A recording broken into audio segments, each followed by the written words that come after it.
Canada में क़त्ल कयल सिख अॻुवाण जे क़त्ल में भारत जे मुलविस हुअण जो इंकशाफ।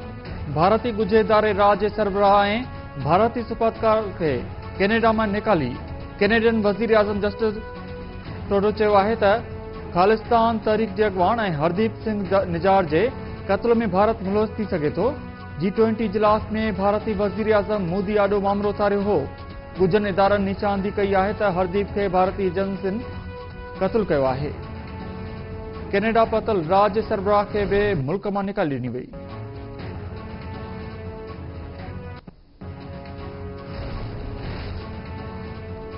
भारत ऐं कैनेडा विच में पैदा थियल छिकताण ते आलमी बिरादरी खे बि ॻणती विरहाई वई।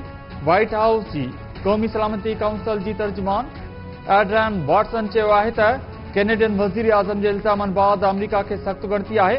अहम आहे त कैनेडा जांच अॻिते वधाए ऐं जवाबदारनि खे इंसाफ़ जे कटणे में आणे।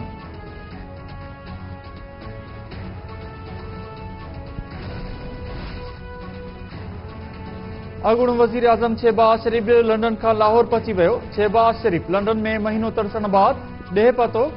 राणा सनाउल्ला चयो आहे त नवाज़ शरीफ़ बि अक्टूबर में ॾेह ईंदो। उम्मीद आहे त नवाज़ शरीफ़ जी सज़ा खे कालअदम करार ॾिनो वेंदो। तकाबंदी मुकमिल थींदे ई चूंड शेड्यूल जारी थियणु घुर्जे।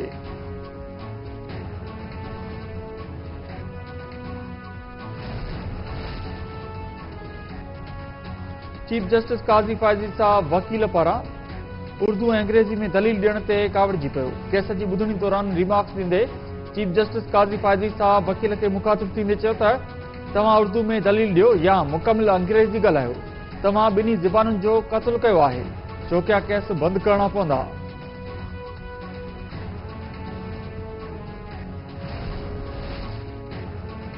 डॉलर ज़ख़ीरो कंदड़नि ख़िलाफ़ कार्रवाई वधीक तेज़ करण जो फ़ैसिलो।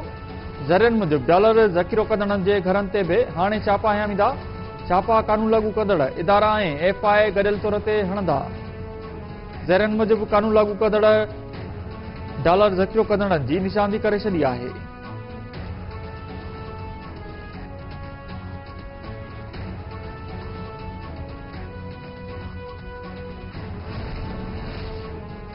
इस्लामाबाद हाई कोर्ट पारां डॉक्टर शीरीन मज़ारी जो ECL मां नालो कढण वारी दरख़्वास्त ते ॿुधणी। पुलिस पारां रिपोर्ट जमा न कराइण ते अदालत पारां कावड़ जो इज़हार। अदालत चयो त मुनासिब नथो लॻे त लाहौर हाई कोर्ट जियां पुलिस सरबराह जी गिरफ़्तारी जा वारंट्स जारी कयूं।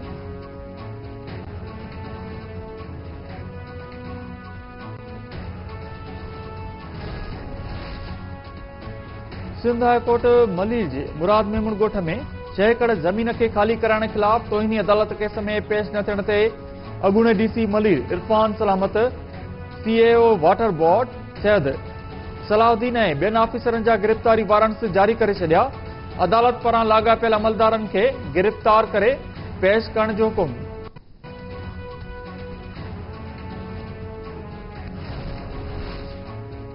सिंध हाई कोर्ट शहीद मुर्तज़ा भुट्टो जे क़त्ल केस में नामज़द जवाबदारनि जी भरत ख़िलाफ़ दरख़्वास्त ते ॿुधणी। अदालत पारां केस जो पेपर बुक ठाहिण वारे हुकुम ते अमल न करण तां सरकारी वकील ते कावड़ जो इज़हार। 3 हफ़्तनि अंदरि केस जो पेपर बुक ठाहिण जो हुकुम। अदालत रिमार्क्स में चयो आहे त पेपर बुक ठाहिण वारे हुकुम ते अमल न कयो वियो त सख़्त हुकुम जारी कंदासीं। 20 सेप्टेम्बर 1996 ते मीर मुर्तज़ा भुट्टो खे साथियुनि समेत घर भरिसां शहीद कयो वियो हो।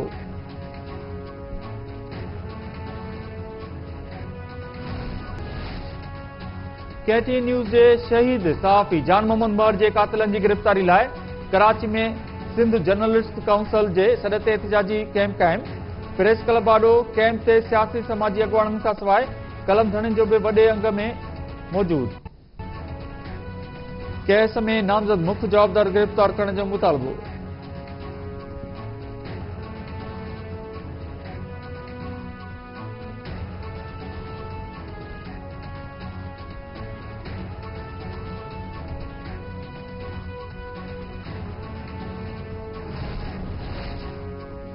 मौसमियात खाते सिंध में अॼु ऐं सुभाणे बरसात जो इम्कान ज़ाहिर करे छॾियो।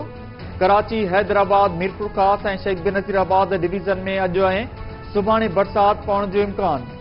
मौसमियात खाते चयो आहे त सिंध जे मुख़्तलिफ़ इलाइक़नि में अॼु ऐं सुभाणे किथे हल्की त किथे तेज़ बरसात पवण जो इम्कान आहे।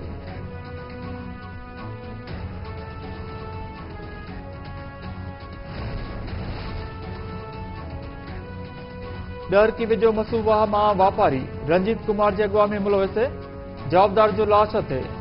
पुलिस जो चवणु आहे त जवाबदार यासीन चर तारू न हुअण सबबि घोटकी फीडर में लुड़ी वियो हो, जंहिंजो लाश हथायो आहे। यासीन चर पुलिस सां मुक़ाबले बाद फरार थी वियो हो।